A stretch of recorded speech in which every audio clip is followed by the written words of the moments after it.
Welcome everyone to this interview where I am super excited to be talking with Rick Hanson.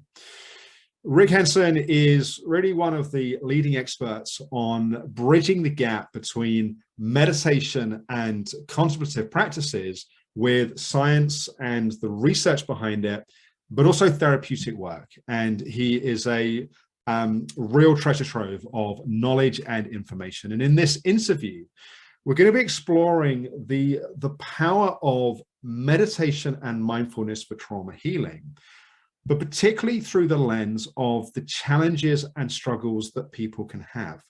So if you're someone that finds meditation practice difficult or has had difficult things arising, but you also realize the potential value of meditation for your healing path, I think you're going to find this interview incredibly helpful. To give you some of Rick's background, Rick Hanson, PhD, is a psychologist, senior fellow at UC Berkeley's Greater Good Science Center, and New York Times best-selling author. His 6 books have been published in 31 languages and include Neurodharma, Resilience, Hardwiring Happiness, Just One Thing, Buddha's Brain, and Mother Nature, with over 1 million copies in English alone. His free newsletters have 250,000 subscribers, and his online programs have scholarships available for those with financial needs.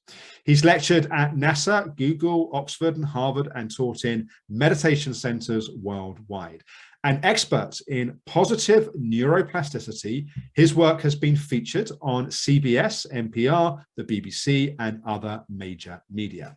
He began meditating in 1974 and is the founder of the Wellspring Institute for Neuroscience and Contemplative Wisdom. So, Rick, welcome. I'm so pleased to have you here with us. Well, thank you, Alex, and greetings to everyone. And it's a very heart-touching topic, isn't it? Trauma, suffering, pain, challenge. It opens the heart, opens the mind just to engage it. So I really want to express my own respect and invitation to the people who are part of this as well. Yes, thank you. Thank you. And so let's start by just exploring a little bit around how meditation can be of help and support on a trauma healing journey.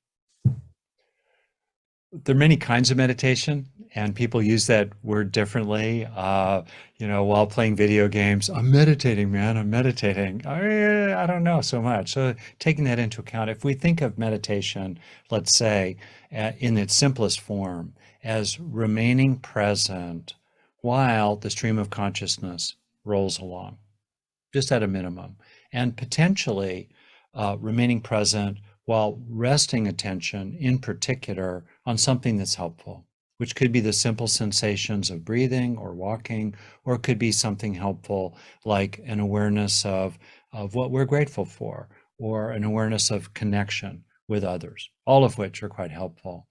And so that's, let's say, the simple form of meditation, and why that would be helpful for people who are dealing with traumatic experiences, including the impact of many micro traumas that add up to become a macro trauma for real.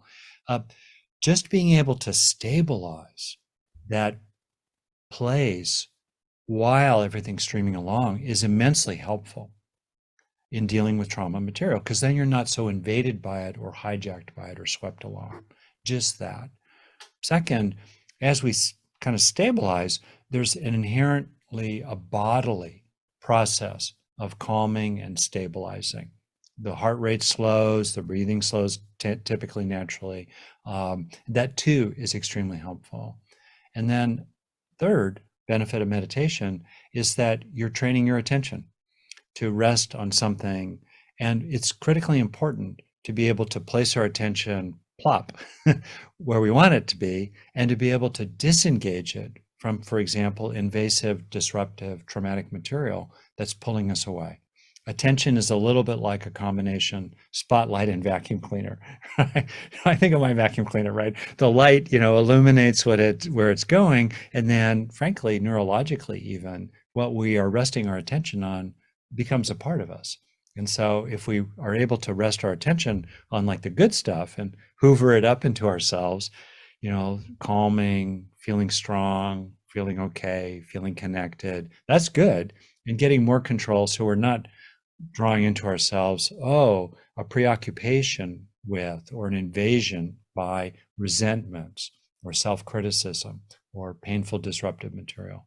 So I'll just pause right there and see what you think about all that, Alex. Yeah, well, I think that's a very helpful way of framing it. I think, of course, one of the gifts of meditation is it brings us closer to, as you say, our immediate experience. But one of the challenges of meditation is it brings us closer to our immediate experience. Yeah. And for some folks, where part of their trauma response has been for their system to speed up and to disconnect and to move away from their immediate experience, as they start to come closer to themselves, that can be quite tricky sometimes. Yeah. And I'm curious as to if that's something that, I'm sure it is something that you see in folks, and what helps people make sense of that, but also then to navigate that. That you've nailed it. It's incredibly important, both and, right? What's the sweet spot where we're able to be with our experiences without being flooded by them? And also the sweet spot in which we can let go. And third, let in, grow more of the good. That framework right there, I find very helpful to let be, let go, let in. The three major ways to engage your mind productively. In order to let be, though, in order to be able to open the trap door to what's down there in the basement, very often, first you have to resource yourself. First you have to let in, you have to grow strengths of various kinds that can enable you then to have increasing capacity to tolerate what you're being with without being flooded or hijacked by it. So that's kind of a frame here. And you're exactly right about that issue. And that's why it's so important very often, start by resourcing yourself before you engage a mindfulness practice in general, or start to get in touch with yourself, because what you're in touch with maybe from the beginning is very painful. So you first need to resource yourself. Do that first.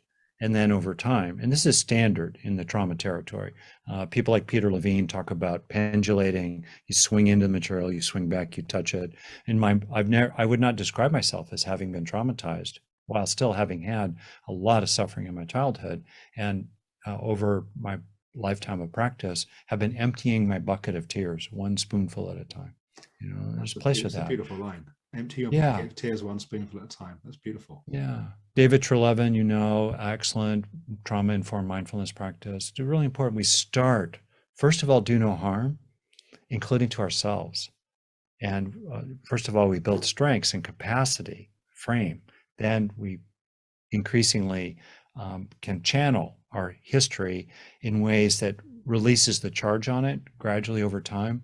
We will not forget what happened. If we think about it specifically, it, of course, will still get us, but we won't be invaded by it. We won't be preoccupied by it or occupied by it. And that's the possibility over time. Yes. I'd like to explore that resourcing piece a little bit more, because I think sometimes the chicken and egg situation of meditation can be that one of the most effective ways to resource is to be able to find that place of quiet and safety, but then one needs the resources to find that place of quiet and safety. So I'm curious as to what you see as that resourcing and what helps people to do that. Yeah. So I come at this, as you know, as a combination clinical psychologist, neurologically informed person, and longtime contemplative practice person, and a lot of background there. So the three of them kind of together. And I think it's really helpful to appreciate that we're freaked out little furry, scared, vulnerable animals, and not very furry, frankly, as animals go, as mammals go. Yes, that's right. I couldn't grow a beard if I tried, but anyway. And so we're naturally scared and rattled and vulnerable and frail. We need each other. We're social mammals. We're social primates. So, and trauma very often happens in a field of relationship. Often it's someone who did it to you, and while others didn't help you, often. So I think it's helpful to start with very simple, undeniable, primal experiences of comfort and soothing. Everyone has access to something that they find comforting. A silly example, I'm wearing a flannel shirt. I find it a little comforting. It's green. I like green. I'm kind of an outdoor guy. I like green. It's comforting. Touching your lips is inherently comforting because we're sucking newborns. Whatever it is, being out in nature is comforting. Just simple, I would start there. Simple experiences of reassurance. It's really helpful to, for example, given the trauma is so much about, understandable, it's about fear, and being helpless and trapped, defeated, and mistreated in some way. It's really helpful to look around for what is factually reassuring in the present, not to lower your guard. Many people who are traumatized are anxious about not being anxious, in effect, out of the fear that they'll lower their guard. Paradoxically, another thing that's a resource is an experience of your own moxie, your own endurance. You lived through it. You're still here, ain't dead yet. You got knocked down, but you're still up. You're still cooking. Really important. And so the feeling of determination or loyalty is another thing to be aware of, including, as I was saying, a sense of the safety of the room around you. It's still working, basically all right now. Wasn't all right in the past, may not be all right in the future. In the present, are you basically all right now? Are you breathing? Yes. Is your heart beating? Yes. Is awareness ongoing? Yes. Is a shark chewing on your leg? No. Is it great? Nope. Would you like it to be better? Yep. Are you basically all right now? In a very primal sense, yeah. So anyway, these are examples yes. that are very immediate and preparatory and also ongoing. I use them. I've been doing this stuff for a long time. I think reassurance is vast. Reassurance and relief and comfort and soothing are underrated, but that would be a place where I would establish people first. Yes, and what also strikes me, Rick, as you're speaking, is that some of that is much easier when we're in some sort of relationship with another, be that a teacher or a therapist or a kind of loving friend or partner. Yeah. What often I think happens when there's been a lot of trauma in different ways, and as you mentioned at the start, it might be lots of micro traumas that have built up, is that one's relationship with oneself often starts to get altered. And often what happens is that there's it's almost like we meet ourselves in the same way that we were met, which was part of what set things up. And so there's often a harshness and a coldness that when we start to quiet is often the way that we try to quiet. So I'm curious as to your thoughts around what one can do when they're starting to become closer to themselves in that relationship with oneself that helps that process that you're describing. It's really, again, really deep. So if I could just sort of do the headline kind of what I said, which is take in the good that's real along the way in little things. You're walking, still breathing. I just drank some coffee. Love my coffee. Coffee works, right? And then also the good that's real with other people, while reminding yourself, this is very important, that you can recognize reassurance and you can recognize relationship that's authentically good enough in the present without getting fooled again, without getting betrayed, without being seduced or losing vigilance about what's important. You can still be alert and you can still look at the other person.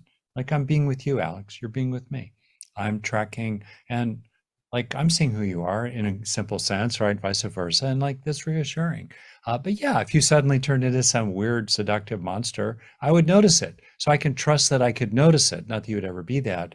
And in that context, then enable myself to be open and present and relational with you. So it's very important to be able to do both. It's very, very important. So with other people, then we're taking in the good. We're experiencing today maybe what was missing when we were young or didn't happen. We're experiencing ordinary neighborliness, ordinary simple friendliness, simple camaraderie, simple decency from other people, simple respect from other people. Well, when it's there, let it notice it, feel it, internalize it. And many people with a trauma history, that's very helpful to them. Notice the good that is real, feel the good that is real, take in the good that is real. Mostly one spoonful at a time, or one synapse at a time, one breath at a time. Incredibly important. And that also starts to shift your relationship internally, so that over time, if you think of the structure of the psyche, the common simple structure is sort of beleaguered self, inner attacker, inner nurturer. Problem is there's been an internalization of attackers, which are huge. Self-criticism, self-loathing, feeling broken, feeling destroyed, damaged goods, bad in your core. And the inner nurturer is not strong enough. It's too weak. One thing people could do is they could start pushing back against the inner attacker, but that's often really hard, partly because they're identified with the inner attacker. So getting some distance there right off the top is helpful, including through meditation, because you increasingly get some space around your stuff in your mind. It's there, but there's more space, there are more shock absorbers between you and it. There's less identification with it, right? There's more disidentification normally, but especially growing the inner nurturers, the caring committee, because that's where there's a lot of opportunity. One internalization at a time, with other people in very ordinary ways that are on the 0 to 10 intensity scale. There are 1s and 2s and 3s, but it's the joking around the dude at the coffee shop, or some person at your work who appreciates you. There's a sense of teamwork, or you feel common cause with other people, like in this super conference, this fantastic conference. Think of all the other people, seen and unseen, who are with you in this journey. You don't know them, they don't know you, and yet there's a sense of alliance there. Take it in, take it in, take it in. That builds up your inner nurturer, which then can stand up against that inner attacker increasingly.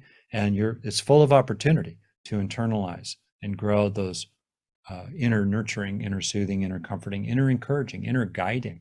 Your inner nurturer can guide you, can say, no, don't self-medicate with that 4th glass of wine. 2 is enough, and maybe you ought to start with 1. Stop with 1 rather. Start and stop. It always starts with 1. Yeah, start with 1. Like that. The inner nurturer can guide you, but it's not based on attacking you, right? Okay, I'll stop there. What do you mean? Yeah, Rick, what comes to mind as you're speaking is that our trauma, of course, happens with other people, and part of what I think you're speaking to is our healing also happens with other people. I mean, some trauma is an event, like a car accident or an explosion in Iraq or something like that. But yeah, exactly. Yes. But I think it's important to say, I think some people overemphasize the necessity of healing trauma in relationship. That's exactly the point I wanted to speak to, actually. Thank you, because that can be tricky for a lot of people, right? Yeah. Because if it has been the source of the suffering and the pain, often there's a lot of defensiveness, and there's a lot of walls, and there's a lot of projections, a lot of things that get in the way of really then opening up again. And at its core, my sense is that that's ultimately a decision that one makes, that I'm not going to let the past continue to define my present and future. But that takes courage, doesn't it? It's a difficult thing to do for people when the place that they recognize part of their healing is going to happen is in relationship, which has been the source of the suffering. You nailed it. So what to do? So I, based on a lot of history as a therapist and personal journey, there's this saying in I think Tibet: gradual cultivation, sudden awakening. Gradual cultivation, sudden awakening. So both are true. There's a place for breakthroughs, for shifts, and psychedelic assisted therapy, for example, is that kind of, often there's a breakthrough there. But it's on the basis of gradual cultivation before, if it's done well, and after. And gradual cultivation is under our control. The proverb, think not lightly of good, saying, it will not come to me. Drop by drop is the water pot filled. Likewise, the wise one, filling it little by little, looks for the good. And in much the same way we can empty the bucket a spoonful at a time, we can fill the good bucket one drop at a time. So that's a progressive process. And In that context, then, if you think about it, for a lot of people, a lot of their trauma healing does not involve other people. It involves nature. It involves potentially a relationship with spaciousness and, broadly, and also it involves the object world, including around agency. Think of the nature of trauma is helplessness, or a core feature, helplessness in the face of attack or disaster or loss, right? And therefore reclaiming agency is important. Well, one of the best ways to reclaim agency is to make some cookies or make a meal, is to go in your tool shed and bang on some nails and make something happen. Or like I do often, like go rock climbing, go out in nature, go into the wild and feel that potency. You have not lost it. As a large land mammal, you have not lost your potency. That doesn't require other people. And I think sometimes people who are by their nature highly extroverted and social, they turn their own personal nature into a generalized rule for everybody. And I think there are many, there's diversity, there's neurological diversity, and there's acquired diversity as well of temperament. And if you're more of an introverted person, your path may well be much more kind of on your own in the world, where you reclaim your sense of capability and intactness that doesn't necessitate other people. Other people, it will be critically important to have a great therapist or a band of comrades, in your journey. That's critically important. I'm kind of both, but I think it's important to not underestimate what is available to us already that's not dependent on other people. And then last, if you bear with me, one little bit more with regard to other people, we are both receivers and transmitters of the heart. Okay. To receive from others can be really tricky for all the reasons you said. And factually, there may not be that many great other people in our life these days for all kinds of reasons. But what is always under our control is our transmission of kindness, decency, justice, compassion, even love, friendliness, just fellow humor, like gallows humor, dark humor, like, man, our boss is insane. Yeah. Whack. Oh, well, here we are. You connect with it. You can communicate that. You can express that. And love is love, whether it flows out or in.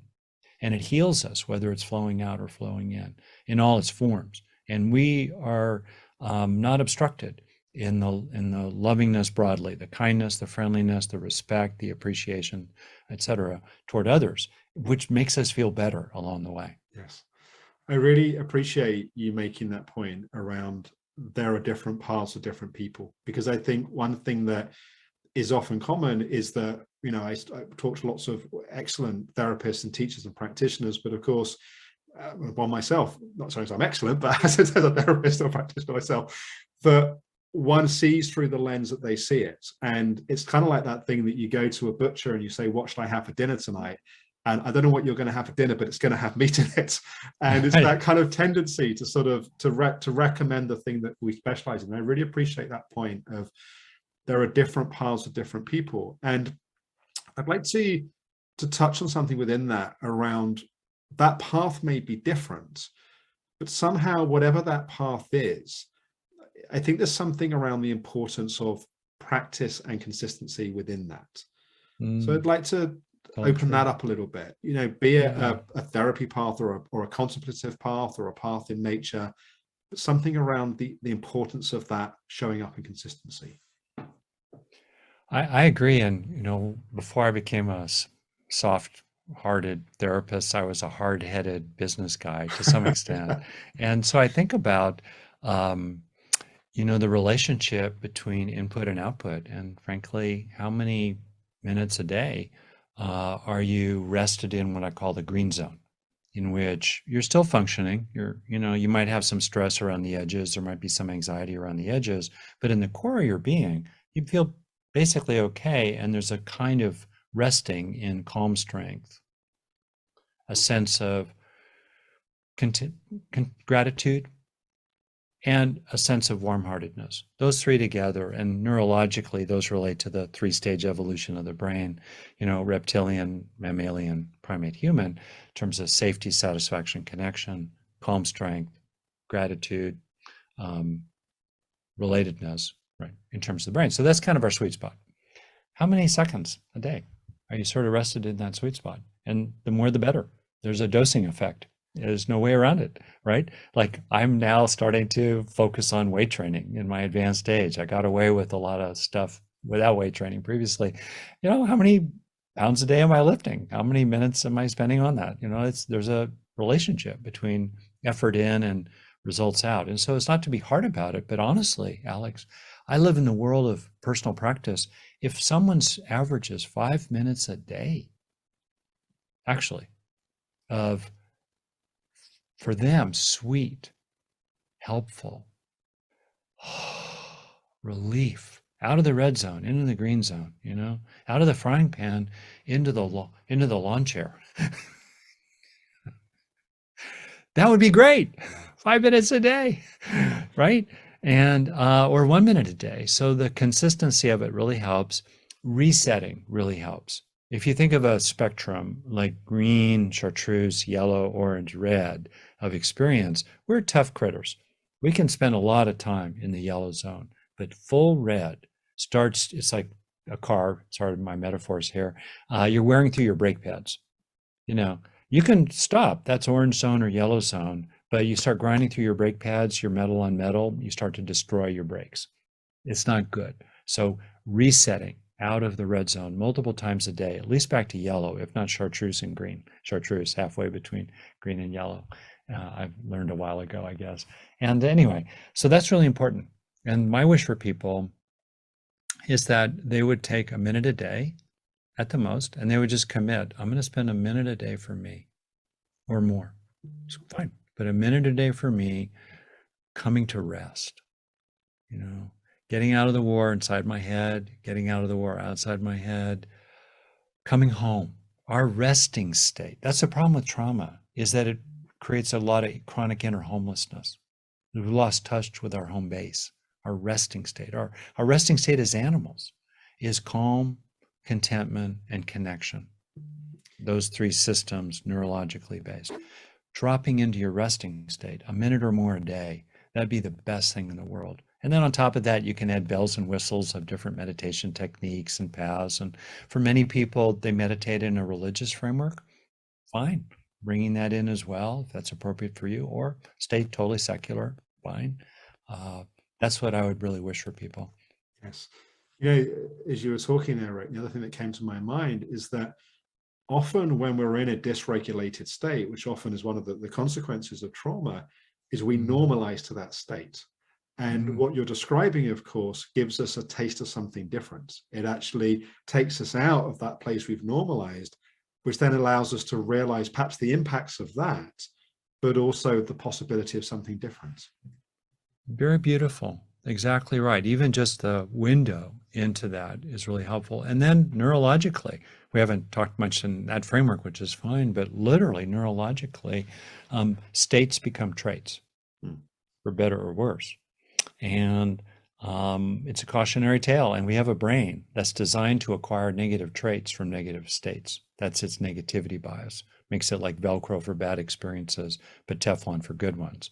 And so it's very important to disengage. It's important to step out of being hijacked or identified with the trauma material, to be able to witness it mindfully, with spaciousness, with a sense of a shock absorber. That move right there, where you get off the screen of the movie to be watching it 20 rows back with popcorn going, wow, that's horrible. But you're watching it rather than being sucked into it. That's really, really important. So that's the way to deal with negative so-called states. And then also, especially, not as a so-called spiritual bypass, not out of avoidance, really important, not out of avoidance, but to building up resources inside, to clock as much time as you can coming home, which is good news. Your natural home base is calm, contentment, and connection in a larger context of true nature, fundamental true nature, spaciousness, wakefulness,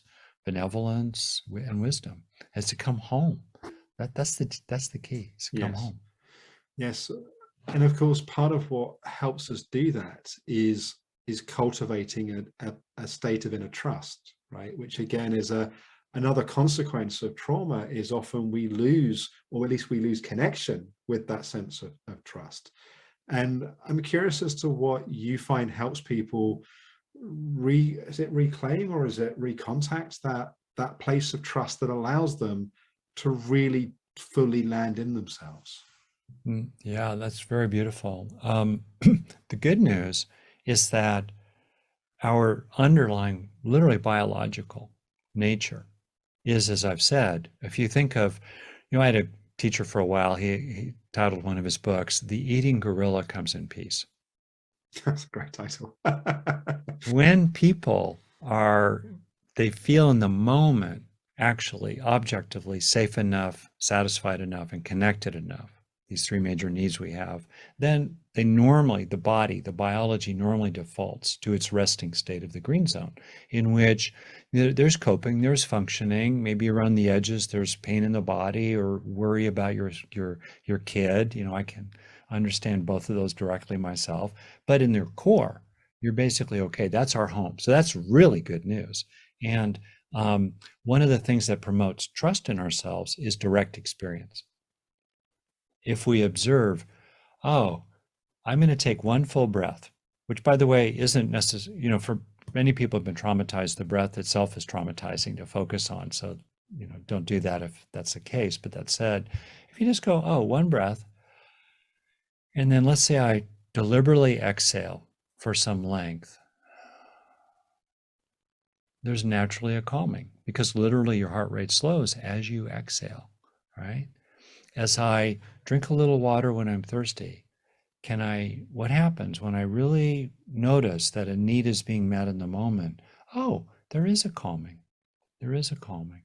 Similarly, when I'm with someone who's a kind person, I can see your kindness, Alex, right? I can feel it. When you're with someone who's basically kind, you can take it in. Then increasingly you trust yourself. You trust yourself. And because you realize, oh, my home base is good. It's natural. The problem is I've been driven from my home by the attack of the trauma, which has left its impact inside my body ever since. And I just need to come home. That's the key. And stay home and clock more time home, which will increasingly draw you home. States become traits. The more Yes. time we spend home, we build up the trait of home, which then fosters more states of home, which then states are experiences, feelings, sensations, thoughts, attitudes, motivation, etc. As we build up traits of home, that foster states of home, which reinforce the trait of home in a wonderful, positive upward spiral. Yeah, which I was just thinking, it's the exact same process in reverse of what happens with micro trauma, right? It's Yeah. that kind of gradual rebuilding, and sometimes I think people can come to their healing journey and it seems like an impossible mountain to climb. And really the point that you're making is they don't need to climb a mountain. They need to take those initial steps and follow that path. Right. And that's correct. Exactly right. And to do so in the ways that are available right here, right now, usually very simple and small in brief ways, which are doable. That's the thing, right? If you have to suddenly, how can I put it? Bad metaphor, but let's say you're in the desert and it's a horrible desert, and somehow you've got to travel so far to safety. It's really helpful to realize in this moment, I can be in the meadow of safety in the moment. And it's because that's my nature. That's my deep nature. No woo-woo at all. This is hardcore biology, right? There's the book maybe by Robert Sapolsky about stress, a classic 30 years ago, Why Zebras Don't Get Ulcers. He said, this is our nature to be home. It's just that we're a very smart animal who, particularly when traumatized, gets sucked into homelessness, the red zone, right? That's really good news. It's really good news, bit by bit. It's not airy-fairy. It's bit by bit, step by step, synapse by synapse. We can We can dwell. Where do you dwell? Where does your attention dwell? And that becomes what dwells within you. The more we dwell, one breath at a time, in a sense of safety, satisfaction, and connection that's authentic in the present, the more that becomes what dwells within us. It's one of the ways that we talk about trauma in the context of this conference is using this very broad definition of trauma. And it strikes me that part of the way that we're talking about meditation and mindfulness is also a very broad definition of meditation and mindfulness, that it's not just sitting down in a very specific form and practice. We're talking about a way of relating to ourselves, of meeting our experience.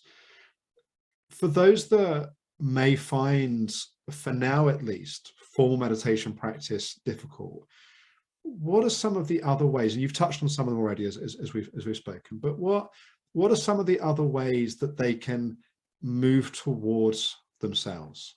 What are some of the you talked about sort of touching the lip and sort of being in nature. I'd just like to really broaden this idea of meditation for those that struggle to have a start point. Okay. Well, I think basic okayness is wildly underrated, right? So just the sense that's real. And I want to be crystal clear. Sometimes we're not basically okay. And sometimes the building is burning and we've got to go into the red zone to grab our kids and our car keys. I've had that experience actually, and get out of the building, and so that's true. But when there is basic okayness, like doing the dishes or walking to work or sitting in the bus, no one is attacking me now. I'm in the bus. It's basic okayness. Really noticing basic okayness, which because it's so pervasive, the brain habituates to it and we tune it out. So that itself, meditate on basic okayness and dwell there and feel it and notice what it's like. Can you let yourself stay with the sense of basic okayness? And you'll start to observe, I have these habits that impose upon me a sense of contraction and fear because I think I have to do that. But actually, really, now that I'm sitting on the bus, basically okay, I can deliberately relax one smidge at a time, one bit at a time, that contraction and anxiety, and notice that I'm still okay while being just a little less contracted and a little less anxious. And then I build from there and gradually, frankly, push back the walls of my invisible cage as I start finding that way in which I can be safe and capable in the world without also feeling really contracted, pressured, fearful, and upset. That's a meditation of sorts, and that's really, really fundamental. More technically, for many people, what they need to do technically is to increase the stimulation level while meditating, because otherwise they can't sustain it. And there are these little, I think of them as like an internal stimulation stat, like a thermostat in your home, the temperature, that's tracking stimulation. And if people have been traumatized, understandably, their attention is kind of skittery, and they're keyed up.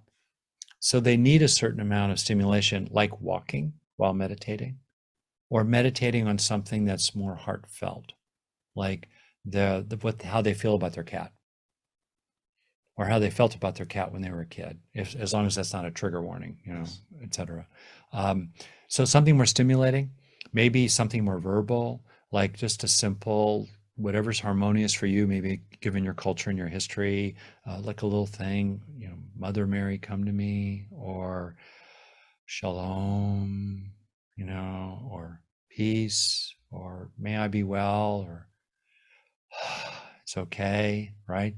I did the fire walk once with Tony Robbins, walk it on fire, and I did it. I was for real, and I was chanting, cool moss, cool moss, cool moss, whatever your deal is. In other words, increase the stimulation value, because just classic meditation of just being present, maybe while remaining aware of the body, it's pretty darn boring. It's not very stimulating, so it's hard to stay with it. So help yourself out there. Yeah. It's just as a little aside, I did the same thing with Tony Robbins many years ago, and And it took me a while to realize the whole cool moss thing was just so I couldn't think, oh shit, my feet are getting bad. It was that some miracle thing about the fact that you're Right, right, right. Yeah. So Rick, I'll tell you a neurological hack that's I've been using myself when I came across it, actually. It's pretty wild. It's a simple two-parter. One part is awareness of things as a whole. So if you're aware of breathing, breathing while feeling your chest as a whole, left and right, front and back, top and bottom, all together. That neurologically, technically, reduces activity in the midline of the cortex, which is very involved with not being in the present and with a strong sense of self, often negatively associated. And instead, when you have a sense of things as a whole, you go into your right hemisphere. Right-handed people switched from any left-handed people. That is Gestalt processing, holistic processing, which quiets activity in the midline. And suddenly people can just try it, or be aware of the volume of your room as a whole, right? Or kind of more broadly, a bird's eye perspective on your life and reality as a whole in common humanity as part of that. It's a major theme in self-compassion. That itself is immediate. Watch what happens within 2, 3, 4 breaths, 30 seconds, a minute, certainly. You'll feel yourself calming down, being less rattled, being less fragmented. You'll feel more whole and big picture. That's a hack. And another related hack is to raise your gaze to the horizon line or above, because primally in the wild, back in the Serengeti Plains or Jurassic Park, 100 million years or so ago, threats came really close, including ambush predators nearby. So when we look down and near ourselves, we become naturally more self-referential. It's more of a sense of the beleaguered, isolated self under attack, under supported. On the other hand, neurologically, when you shift your gaze out into the horizon, you naturally engage neural networks that are involved with taking in things as a whole and not taking them so personally, and looking at things from a much wider perspective. Here too, if you find yourself obsessing about something, look out a window.